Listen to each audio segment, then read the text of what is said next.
ഈ യാത്ര എങ്ങോട്ടാണെന്നറിയോ?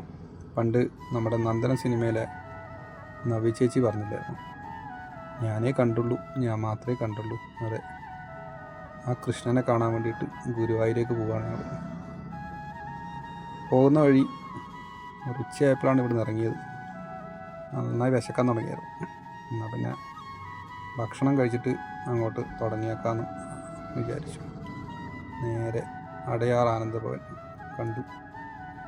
നേരെ അങ്ങോട്ട് കയറ്റി വണ്ടി. അവിടെ കയറി അടിപൊളിയായിട്ട് ഭക്ഷണമൊക്കെ കഴിച്ചിട്ട് പോയേക്കാന്നൊരു പ്ലാനൊക്കെ ഇട്ട് അതിൻ്റെ ഉള്ളിലേക്ക് കടന്നു. ഈ കസ്റ്റമർ ആക്ച്വലി മലയാളിയാണ്. അവർ കോയമ്പത്തൂർ സെറ്റിലാണ്. മക്കൾ ജർമ്മനിയിലാണ്. അപ്പോൾ ജർമ്മനിയിൽ നിന്ന് മക്കൾ വന്നപ്പം അവർക്ക് ഗുരുവായൂർ പോകണമെന്നൊരു ആഗ്രഹം. അങ്ങനെ ഗുരുവായൂരപ്പനെ കാണാൻ വേണ്ടിയിട്ട് പോവുകയാണ്. ഏതായാലും A2Bയിൽ പോയിട്ട് ഭക്ഷണമൊക്കെ കഴിച്ച് അവിടുന്ന് പുറപ്പെടാമെന്നുള്ള പ്ലാനാണ്. ഭക്ഷണം ഞാൻ ചോറാണ് കഴിച്ചത്. അവർ മറ്റെന്തൊക്കെ കഴിച്ചിട്ടുണ്ട്. ഞാൻ ചോറൊക്കെ കഴിച്ച് കുറേ കറികളുണ്ട്. അതുകൊണ്ട് ഏത് കറിയിലാണ് മുക്കണ്ടേന്ന് അറിയാത്തതുകൊണ്ട് ഡൗട്ട്. അങ്ങനെ കിട്ടിയ ചോറൊക്കെ കഴിച്ച് അവിടുന്ന് നേരെ പുറപ്പെട്ടു. കുറച്ച് ദൂരം ചെന്നപ്പം അടിപൊളി ഒരു ടീക്കട, ചായക്കടയും, നല്ല ചായക്കട, നല്ല കുറേ കടികളും കാര്യങ്ങളൊക്കെ ഉള്ള ഒരു അടിപൊളി ചായക്കട കിട്ടി. ഏകദേശം തൃശ്ശൂർ എത്തുന്നതിന് മുമ്പാണ് കേട്ടോ ഇതൊക്കെ. അപ്പം അവിടെ നിന്ന് ഒരു ചായയൊക്കെ കുടിച്ചു. നല്ല കിടിലൻ കടികൾ, നിറയെ കടികളൊക്കെ ഉള്ളൊരു ചായക്കടയാണ്. പിന്നെ കുറച്ച് സമയം കഴിഞ്ഞ് ഞങ്ങൾ തൃശ്ശൂരിൻ്റെ മണ്ണിൽ, അതായത് ഗുരുവായൂരപ്പൻ്റെ മണ്ണിൽ എത്തി. ഏകദേശം കവാടത്തിന്, അതായത് മെയിൻ ഗേറ്റിൻ്റെ അടുത്ത് കിഴക്കേ നടയാന്ന് വിചാരിക്കുന്നു. അതിന് ആ സ്ഥലത്ത് തന്നെ എത്തുന്നു. അവിടെ എത്തി അവരെ ഇറക്കിയെല്ലാം വിട്ട ശേഷം ഞാൻ ചുമ്മാ ഒന്ന് പുറത്തേക്കൊക്കെ ഇറങ്ങി ആ ഭാഗമൊക്കെ ഒന്ന് ഷൂട്ട് ചെയ്ത് ഏകദേശം വൈകുന്നേരമൊക്കെ ആയി. അതിന് ശേഷം അടുത്തുള്ള ഒരു ഹോട്ടലിൽ പോയിട്ട് നൈറ്റത്തെ ഫുഡൊക്കെ കഴിച്ച് 2 ചപ്പാത്തിയും ഒരു പനീർ ബട്ടർ മസാലയൊക്കെ മേടിച്ച്. ആ ഭാഗത്ത് അമ്പലം എടുത്തായതുകൊണ്ട് ഫുള്ള് നോൺ വെജ് ഒന്നും കിട്ടില്ല, എല്ലാം വെജ് മാത്രമേ ഉള്ളൂ. അത് കഴിഞ്ഞ് പിന്നെ ഒരു നൈറ്റ് വാക്ക് എന്ന രീതിയിൽ വീണ്ടും അമ്പലത്തിൻ്റെ മുമ്പിലൂടെ അങ്ങോട്ടും ഇങ്ങോട്ടൊക്കെ നടന്ന്. നല്ല തിരക്കുണ്ട് കേട്ടോ. സന്ധ്യയായാലും രാത്രിയായാലും കുറച്ച് തിരക്കുകളൊക്കെ ഉണ്ട്. അത് കഴിഞ്ഞ് നമ്മളെ സുഹൃത്ത് വന്ന് കുറച്ച് സമയം കഴിയുമ്പോൾ അവനെയും കൂട്ടി ഏകദേശം ഇതൊരു 11-12 മണി സമയത്താട്ടോ അവിടെ അടുത്തുള്ളൊരു ഹോട്ടലിൽ ഒരു മാധവം ഹബ് കഫേ എന്ന് പറഞ്ഞിട്ട് അവിടെ പോയി ഒരു ചായയൊക്കെ കുടിക്കാന്നുള്ള പ്രതീക്ഷയിൽ അവനും അവൻ്റെ വൈഫും വന്നിട്ടുണ്ടായിരുന്നു. അപ്പോൾ അവിടെ ചെന്നപ്പോൾ കിടിലനൊരു ഡയലോഗ് കണ്ടോ, അടിപൊളി ഡയലോഗ്. എന്തായാലും പിന്നെ പിറ്റേ ദിവസം രാവിലെ എഴുന്നേറ്റ് കുളിച്ച് സുന്ദരനായി മുണ്ടൊക്കെ എടുത്ത് ചുമ്മാ അമ്പലത്തിൻ്റെ ഉള്ളിലൊക്കെ ഒന്ന് കയറാം. കൃഷ്ണനെ കാണാൻ പറ്റുമോ എന്നറിയില്ല. ഗുരുവായൂരപ്പനെ ഒന്ന് കാണാമെന്നുള്ള പ്രതീക്ഷയിലാണ് റെഡിയായി ഉള്ളിൽ പോയത്. അവിടെ ചെന്നപ്പം നല്ല തിരക്കാണ്. ഞാൻ നമ്മുടെ ഇന്നലെ രാത്രി വന്ന സുഹൃത്ത് ഇന്ന് രാവിലെ വരാമെന്ന് പറഞ്ഞിട്ടുണ്ടായിരുന്നു. അപ്പോൾ അദ്ദേഹത്തെയും കൂട്ടിയിട്ട് അവനെയും കൂട്ടിയിട്ട് പോകാൻ വേണ്ടിയിട്ട് ഞാൻ റെഡിയായി അവിടെ പോയി. കുറേ സമയം അമ്പലത്തിൻ്റെ തൊട്ടടുത്താണ് റൂം. കൃഷ്ണവത്സം എന്ന് പറഞ്ഞൊരു ഹോട്ടലിലായിരുന്നു ഒരു റൂം എടുത്തിട്ടുണ്ടായിരുന്നു. റീജൻസി, കൃഷ്ണവത്സം റീജൻസി എന്നാണ്. അവിടുന്ന് കുറേ കഴിഞ്ഞപ്പോഴത്തേക്ക് അവനെത്തി. പിന്നെ അവനെയും കൂട്ടിയിട്ട് ഞങ്ങൾ നേരെ അമ്പലത്തിൻ്റെ ഉള്ളിലേക്ക് പോയി. അമ്പലത്തിൽ ചെന്ന് തൊഴാൻ പറ്റില്ല എന്നറിയാം, എന്നാലും ചുമ്മാ ഒന്ന് ഉള്ളിലൊക്കെ ഒന്ന് കാണാം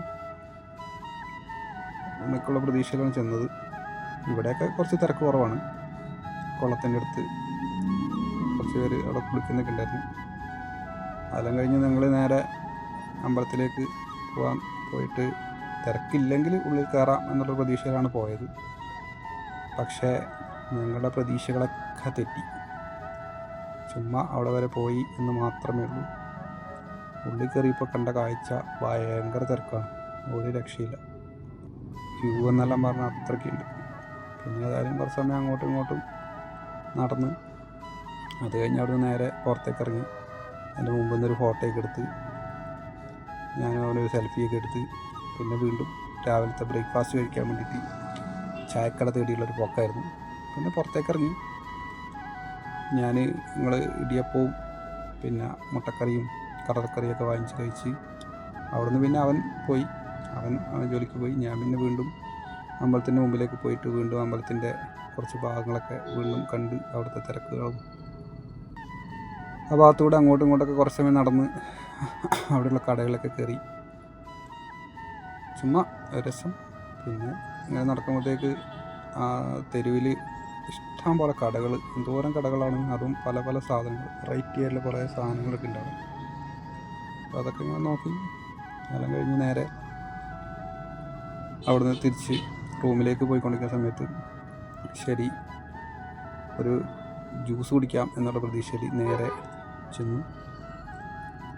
അങ്ങനെ പോയിക്കൊണ്ടിരിക്കുമ്പോഴാണ് ഈ ഒരു കാഴ്ചയൊക്കെ കണ്ടത്. നല്ല അടിപൊളി കമ്മൽ കാര്യങ്ങളൊക്കെ ഉണ്ടോ. പിന്നെ അവിടെ നിന്ന് നേരെ ഒരു ജ്യൂസ് കടയിനെ ശ്രദ്ധിച്ച് നേരെ അങ്ങോട്ട് ചെന്നപ്പോൾ ഒരു ജ്യൂസ് കട കിട്ടി. ജ്യൂസ് കട എന്ന് വെച്ചാൽ ഈ ഇഞ്ചി, നെല്ലിക്ക, കാന്താരി ഇതൊക്കെ ഇട്ടിട്ട് പിന്നെ പച്ചമാങ്ങ അതിൻ്റെയൊക്കെ ഒരു മിക്സിങ് ആക്കിയിട്ടുള്ളൊരു ജ്യൂസ് കുടിച്ചു. തലേ ദിവസം രാത്രി ഞാൻ കുടിച്ചിട്ടുണ്ടായിരുന്നത്. ശരി രാവിലെ ഒന്നും കൂടെ കുടിച്ചേക്കാമെന്ന് ഓർത്തിട്ട് ആ ചേട്ടനെ അടിപൊളിയായിട്ട് ഒഴിച്ചിരുന്നുണ്ടോ. ഒഴിച്ച് അത് നിറഞ്ഞ് തുളുമ്പിപ്പോയി. അത്ര ഉണ്ട് സോഡയൊക്കെ ഒഴിച്ചിട്ടേ. കിടിലും സാധനം. ഇത് കുടിക്കുമ്പോഴത്തേക്ക് വയറ്റിലേക്ക് ചെല്ലുന്നത് നന്നായിട്ട് അറിയുന്നുണ്ട്. അത്രയ്ക്ക് എന്താ പറയുക, ഒരു ടേസ്റ്റും പിന്നെ ഇഞ്ചിയും പച്ചമുളകും പിന്നെ ഇത് നമ്മുടെ പച്ചമാങ്ങ അങ്ങനെ കുറേ മിക്സിങ് ആണ്. അതെല്ലാം കൂടെ ഒരുമിച്ച് മിക്സ് ചെയ്തിട്ട് അടിപൊളി സാധനം. വയറൊക്കെ നന്നായി ക്ലീൻ ചെയ്യാനൊക്കെ അടിപൊളി സാധനമാണ്. പിന്നെ അതെല്ലാം കുടിച്ച് അത് കഴിഞ്ഞ് നേരെ വണ്ടിയിലേക്ക് പോയി. അവിടെ ഇരുന്ന് കുറച്ച് കഴിയുമ്പോഴത്തേക്ക് കസ്റ്റമർ വന്നു. പിന്നെ ഞങ്ങൾ അവിടെ നിന്ന് നേരെ പുറപ്പെട്ടു. അവിടെ നിന്ന് ഏകദേശം ഒരു ഉച്ചയായപ്പോഴാണ് പുറപ്പെട്ടത്. പുറപ്പെട്ട് കുറച്ച് കഴിയുമ്പോഴത്തേക്ക് വിശക്കാൻ തുടങ്ങി. അപ്പോൾ നേരെ പിഷാരടിച്ചിൽ കയറി. പ്യുവർ വെജ് ഹോട്ടലാണല്ലോ. അടിപൊളി സദ്യ, കിടിലൻ സദ്യ എന്ന് പറഞ്ഞാൽ കിടിലൻ സദ്യ. ഏകദേശം 16 കൂട്ടം കറിയങ്ങാണ്ട് ഉണ്ടായിരുന്നു തോന്നുന്നു. എണ്ണിയപ്പം കറക്റ്റായിട്ട് ഓർമ്മയില്ല, എന്നാലും ഏകദേശം 16 ഐറ്റംസ് ഉണ്ട്.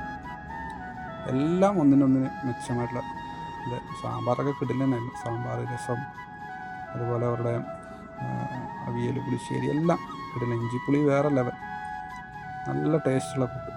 അതൊക്കെ കഴിച്ചിട്ട് ഞങ്ങൾ നേരെ അവിടുന്ന് കോയമ്പത്തൂരേക്ക് വീണ്ടും റിട്ടേണായി. ഏകദേശം ഒരു വൈകുന്നേരം ഒരു 7-8 മണി ആകുമ്പോഴത്തേക്ക് ഞങ്ങളിവിടെ റീച്ചായി. നേരത്തെ കുറച്ച് മഴയൊക്കെ ഉണ്ടായിരുന്നു. കഥയൊക്കെ പറഞ്ഞ് അടിച്ച് പൊളിച്ച് ഞങ്ങളിവിടെ എത്തി. ഇത്രയേ ഉള്ളൂ നമ്മുടെ വിശേഷം.